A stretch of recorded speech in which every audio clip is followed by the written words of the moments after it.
I came back from a 2-week fishing trip in Alaska to find a massive white and blue pontoon boat parked on my private boat lift. I stood there, duffel bag still slung over my shoulder, trying to process the audacity. My property now holding up a $30,000 eyesore like it was some public marina. And I already knew who was behind it: Valerie Prescott, HOA board president, professional busybody, and self-declared queen of our waterfront community. She had the haircut, the tone, and the laminated clipboard to match. I had run-ins with her before warnings about my grass length, a passive-aggressive letter about excessive wind chimes, but this was next level. I marched straight to her house, still jet-lagged and smelling like trout. She was trimming her hedges in a full sun hat and pastel sweater set, like she was filming an infomercial. "Valerie," I said, "why the hell is there a pontoon boat on my lift?" She didn't even flinch. "Oh, that's mine, you weren't using it and I had to move it off community docks for cleaning." "It's just temporary." "Temporary? You trespassed on my dock, that's private property." She waved a gloved hand like I was being dramatic. "Zayden, don't be so territorial. The HOA allows for temporary accommodations in emergency situations." I blinked. Emergency. "Your boat getting dirty is not an emergency." "It's not just dirty," she said, lowering her sunglasses. "There was algae forming. It's a safety concern." She turned back to her hedges like that was the end of it. I didn't bother arguing. I took pictures, pulled the security cam footage, and called my lawyer the next morning. He confirmed what I already knew: she had no right. Not under HOA bylaws, not under state law, not under any stretch of arrogant imagination. I sent her a certified letter 3 days' notice to remove the boat, or I'd consider it abandoned and charge storage fees. 3 days passed. Nothing, so I sold it, found a local marina owner who needed parts for a rental fleet. He paid me cash, even helped tow it out. I figured that was the end of it, until Valerie showed up at my door the next morning, red in the face, shaking an HOA violation notice like it was a court summons. Valerie's voice cut through the morning air like a rusty hinge. "You had no legal right to sell my property, Zayden. That was a felony and you'll be hearing from our attorney." I leaned against the doorframe, keeping the screen door between us. She was gripping the violation form so tightly it was crumpling at the corners, her knuckles pale against the paper. "Let me guess," I said. "You're charging me for unauthorized boat removal on my own dock." "No. You're being fined for destruction of HOA member property and violating community cooperation guidelines," she snapped. "Destruction?" I raised an eyebrow. "Pretty sure selling something in perfect condition isn't destruction." "And cooperation guidelines, those aren't legally enforceable." Her jaw twitched. "You should have contacted the board and requested mediation." "I gave you 3 days in writing. That was mediation." "I was going to move it," she said, voice rising. "You didn't give me time. 3 days and a certified letter is more than enough time. You ignored it. That's on you." She took a step forward, jabbing the paper toward me. "You're going to reimburse me the full value or we'll press charges." I folded my arms. "Great, let's do that." "I'm sure the police will love hearing how you trespassed, used private property without consent, and then tried to fine the owner when they handled it legally." Her mouth moved, but no sound came out, just a stuttering inhale. Then she turned on her heel and stormed off down the path, heels clicking like angry metronomes. I didn't hear from her for 3 days. Then came the notice from the HOA attorney, delivered by courier. It was printed on heavy cream paper, with a gold-embossed letterhead that screamed money and overcompensation.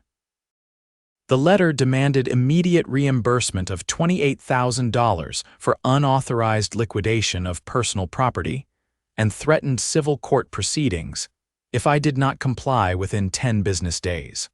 I called my lawyer again. He reviewed the footage, the letter I'd sent, and the HOA's bylaws. His response was short: "Let them try." But I wasn't interested in just waiting. I wanted to know how deep this rabbit hole went. I pulled the property maps and zoning details from the county assessor's office. Buried in those records, I found something strange. The HOA had filed an easement modification for several waterfront lots last year, mine included. The modification language was vague, referencing temporary community usage rights in cases of emergency or maintenance. That sounded suspiciously like the nonsense Valerie had spewed earlier. I drove down to City Hall and requested the original filing. The clerk brought out a manila folder thick with attachments. Inside, I found scanned signatures from several homeowners, including mine, but the signature on my form didn't match any version of my handwriting. The date listed was during a weekend I'd been out of state for a cousin's wedding, forgery. I asked the clerk who submitted the paperwork. Valerie Prescott, she said, flipping through the intake log. She submitted the whole packet on behalf of the HOA. I took photos of the documents and headed straight to the sheriff's office. Detective Rowan met me in a quiet interview room. He had that calm, methodical energy that told me he'd seen worse than HOA drama but wasn't about to let anything slide. "You're saying this signature was forged?" he asked, tapping the easement form. "Correct. I was in Nevada that weekend. And I don't sign anything without reading it first." He nodded slowly, flipping through the photos I'd taken. "This isn't just a boundary dispute. If this was used to justify property access, it's criminal." "And she used it to justify putting her boat on my lift." He looked up. "Wait, she did it.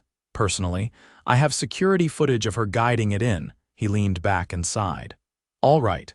We'll start with a handwriting analysis and cross-check signatures. If it's forged, we'll bring in the DA." By the next week, things escalated. The sheriff's office raided the HOA's office trailer, really just a converted shed beside the clubhouse, and seized computers, files, and several boxes of documents. Valerie was nowhere to be found.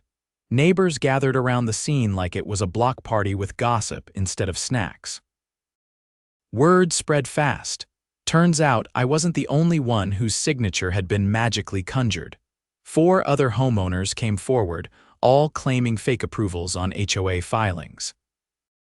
One elderly couple had supposedly donated a strip of their backyard for a community walking path that no one had ever seen. When Valerie finally resurfaced, she went on the defensive. She called an emergency HOA meeting, which I attended just to watch the implosion. She stood at the front of the clubhouse, a shaky PowerPoint projected behind her titled "Clarifying Community Agreements."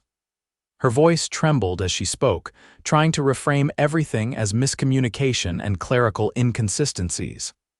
I raised my hand. She ignored me. I raised it again. "Valerie, have you informed the board that you're under criminal investigation?" Murmurs swept the room. She looked directly at me. "There is no investigation. These are wild accusations by a hostile homeowner."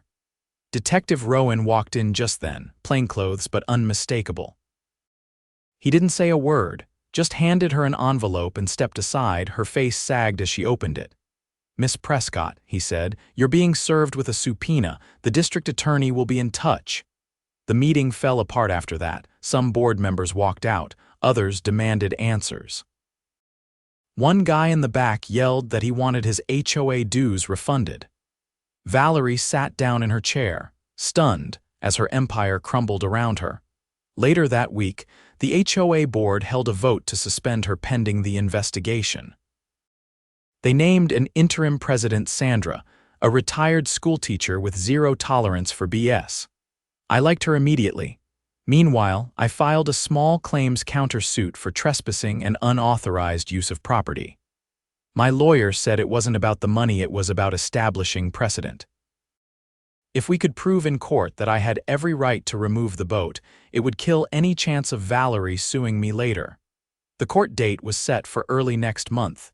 In the meantime, I installed a new camera system, twice as sharp and 3 times as hidden. I wasn't taking chances again.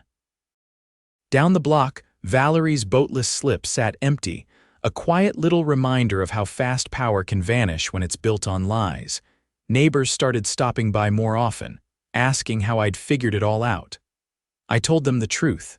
Never trust people who hide behind rules they don't follow themselves. And always read what you're signing, especially if Valerie Prescott hands it to you. I arrived at the county courthouse just after sunrise, coffee in hand and a folder tucked under my arm packed with every shred of evidence I'd collected over the last month. The early morning sun cast long shadows across the parking lot as I walked in, passing a few sleepy-eyed city employees dragging their feet toward the entrance. It was the kind of quiet that comes before a storm. The civil hearing was scheduled for 8:30 sharp. My attorney, Valerie Keene, was already waiting inside the courtroom, reviewing documents with the same intensity she used when cross-examining hostile witnesses. A former prosecutor who'd switched to private practice after burning out on criminal trials, she had a voice like sandpaper and a reputation for dismantling nonsense with surgical precision. "Judge McAllister's presiding," she said without looking up.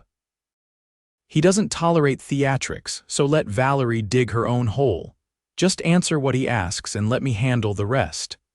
I nodded and sat beside her, watching the minutes tick down.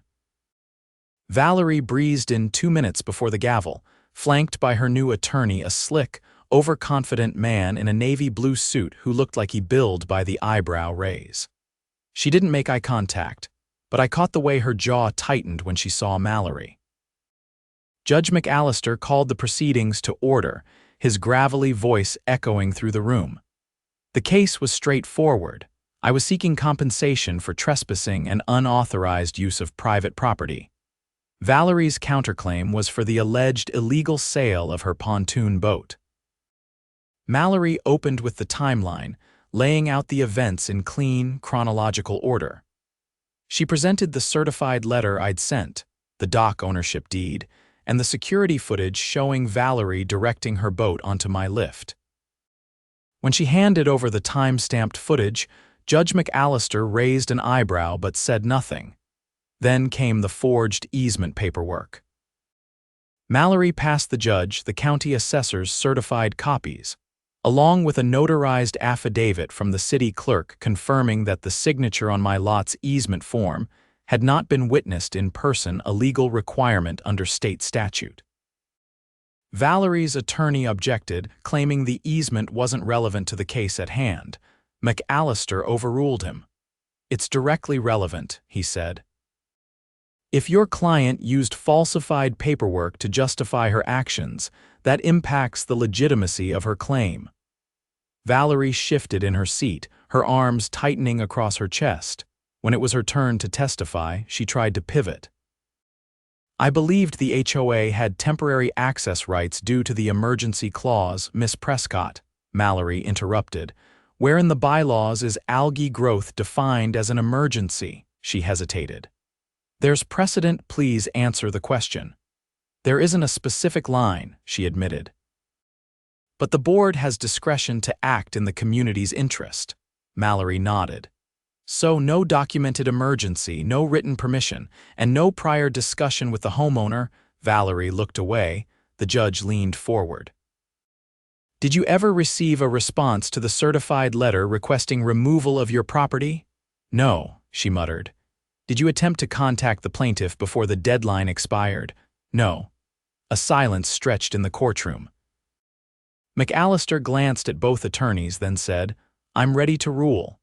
Miss Prescott, you trespassed and misused private property. The plaintiff acted within his rights to remove and sell the vessel under abandoned property statutes. Your counterclaim is dismissed."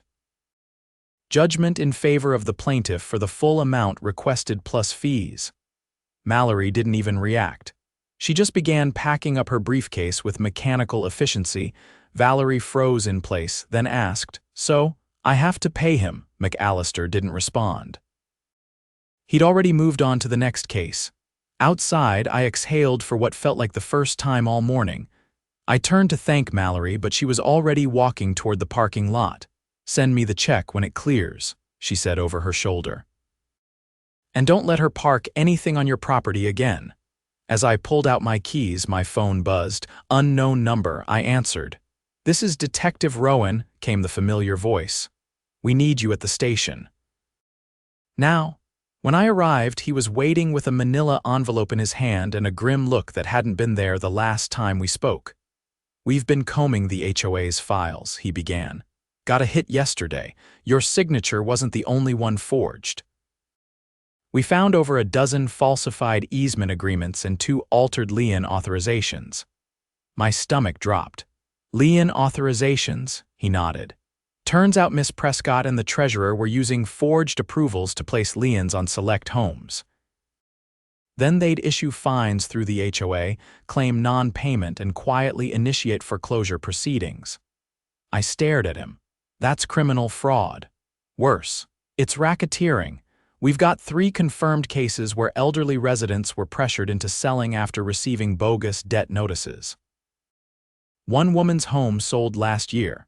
The buyer, Valerie's cousin, bought it under an LLC for 60% of market." Rowan slid the envelope across the table. Inside were photocopies of checks, emails, and a trail of transfers between the HOA's account and a series of shell companies. It was systematic, deliberate, and deeply illegal. "She's not just a nuisance," he said. "She's been running a real estate scam under the guise of neighborhood enforcement." I leaned back in my chair, trying to wrap my head around it. "What happens next?" We're handing it to the district attorney. "RICO charges are on the table. We're also contacting the state attorney general. With enough victims, this moves out of local jurisdiction." That evening, unmarked vehicles rolled down Bay Hollow Drive. Neighbors watched from behind curtains as Valerie was led out of her home in handcuffs, her sweater draped over her wrists. The news trucks arrived less than an hour later. I didn't celebrate. I didn't gloat. I walked back to my dock, now empty and quiet under the moonlight. I sat on the edge, letting my feet dangle above the water, thinking about the older couple across the street who nearly lost their home over a late HOA fee they swore they'd already paid. About the single mother 2 blocks over who moved out last fall after a foreclosure she couldn't explain. The next morning, the interim board called an emergency community meeting. Sandra, the retired teacher now acting president, stood at the front of the clubhouse with a printed stack of documents and a microphone. "We've suspended all fines, liens, and enforcement activity effective immediately," she announced. "And we've retained an independent forensic auditor to investigate HOA finances going back 5 years. Murmurs buzzed through the crowd. "We're also drafting a petition to dissolve the HOA altogether," she continued. "Once we have the signatures, we'll submit it to the city for approval." The room erupted in applause. I didn't say much. I just signed the petition and passed it along. Later that week, I got a letter from the DA's office. They were preparing to file charges against Valerie and 2 former board members, multiple counts of fraud, forgery, conspiracy to commit theft, and racketeering. Possible prison time. I kept the letter in my desk drawer. It wasn't about revenge anymore. It was about making sure no one else got steamrolled by a woman who thought laminated rules gave her the right to steal. That night, I installed 2 solar lights on my dock, not to keep people out but to make sure everything stayed visible. Because when people like Valerie operate in the shadows, the best weapon is light. 3 weeks after Valerie's arrest, the neighborhood looked and felt different. Folks who used to pull their blinds tight were now walking their dogs in the evening, chatting across lawns, waving like they'd shaken off a long, invisible weight. HOA signs had been quietly removed from the clubhouse door, and the metal lockbox that once held anonymous behavioral reports was now rusting in a dumpster behind the tennis court. I hadn't planned on being the guy who took down an entire corrupt HOA, but the ripple effects kept spreading. The local paper ran a front-page story. "Waterfront HOA scandal exposes forgery, fraud, and foreclosure scheme."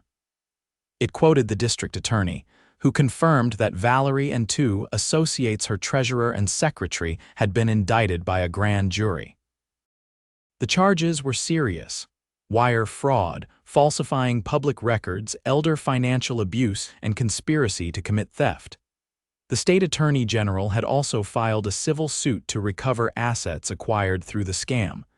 A few days later, I was contacted by the AG's office. They were building a restitution fund for residents who'd lost money or property because of the forged liens and fines. They asked if I'd be willing to testify in the civil case as a material witness. I agreed on the spot. The hearing was held in the County Superior Courthouse, a granite building with tall windows and the kind of silence that made your shoes sound too loud. I wasn't nervous, just eager to see the whole rotten structure officially dismantled. The state's lead prosecutor, a sharp-eyed woman named Leona Graves, prepared me in a conference room before the proceeding. "We'll need you to explain how you discovered the forgery," she said, flipping through a binder the width of a phone book. "And how the HOA's actions impacted your property rights. Keep it factual. The emotional weight will take care of itself." When I took the stand, Valerie sat across the room in a gray blazer that looked borrowed. Her eyes stayed fixed on the table in front of her. No sunglasses, no pastel sweaters, no clipboard. Just a woman surrounded by attorneys who looked like they'd rather be anywhere else. Graves walked me through the events in order, her tone measured and deliberate. "When you first discovered the boat on your lift, what was your initial response?" I asked her to remove it. She refused. And did she reference any legal right to place it there? She claimed emergency usage rights under the HOA. "And at that point, did you believe those rights existed?" "No, I checked the bylaws. Nothing supported her claim." Graves turned and addressed the judge. "Your Honor, may we submit the HOA's own governing documents into record?" The judge nodded, and the bailiff collected the packet. Graves continued. "When you reviewed the easement filings at the county assessor's office, what did you find?" "A signature authorizing shared access on my property." "It wasn't mine." "Were you in town the day that signature was dated?" "No, I was in Nevada." "I have travel receipts from the hotel." "Did you ever give verbal or written permission for the HOA to file that easement?" "Never." Valerie's defense attorney objected, claiming the HOA had a good faith belief those approvals were valid. But the judge had already seen the handwriting analysis, the video surveillance timestamps, and the compiled affidavits from other homeowners with forged documents. The final nail came when Graves submitted a recorded deposition from Valerie's former treasurer, who'd flipped on her in exchange for a reduced sentence. In the video, he admitted that Valerie directed him to fill in missing signatures and streamline approvals to keep certain projects moving.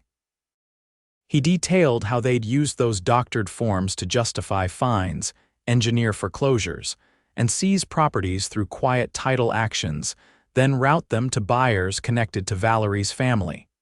The judge ruled decisively. The easement modifications were declared fraudulent and void. The HOA's authority was suspended indefinitely, pending court-supervised dissolution. A lien recovery task force would review all past enforcement actions for signs of misconduct. The restitution fund would be seeded with assets seized from Valerie's accounts and the sale of a waterfront property she'd fraudulently acquired. Outside the courthouse, I found Sandra waiting on a bench, a manila folder in her lap and a tired smile on her face. "I've got the final petition signatures," she said. "Over 2/3 of homeowners. The city council's reviewing it next week." I sat beside her. "Think they'll approve the HOA's termination? They'd be fools not to. No one wants to be associated with this mess." She opened the folder and showed me a draft of the new neighborhood charter, a simple document outlining voluntary maintenance contributions, a shared calendar for community events, and a clause banning any future HOA formation without unanimous consent. It was 3 pages long, clean, transparent. "Feels like starting over," I said. "That's the idea," she replied. The city council approved the petition the following week in a unanimous vote. A city clerk came out to Bay Hollow Drive and removed the last official HOA placard from the entrance gate. Someone hung a wreath on the signpost that evening. It stayed there for months. As for Valerie, the criminal trial was scheduled for the fall. She was out on bond, but her passport had been confiscated and her assets frozen. The court had appointed a guardian ad litem to oversee her elderly victim's restitution, and the AG's office made it clear that prison time was likely. News crews stopped coming after a while. The story lost its shock value once justice started doing its job. I went back to my routine early fishing trips, weekend work on the house, and the occasional beer with neighbors who now stopped to chat instead of whispering about HOA fines. The dock was mine again, and it stayed that way.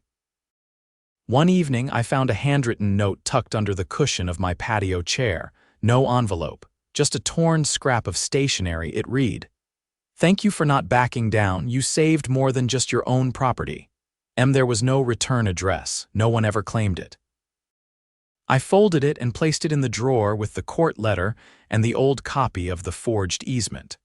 Not out of sentimentality, just as a reminder that standing up doesn't always mean shouting. Sometimes it means documenting, questioning, and waiting for the moment when the truth hits like a spotlight. And when it does, the shadows don't stand a chance.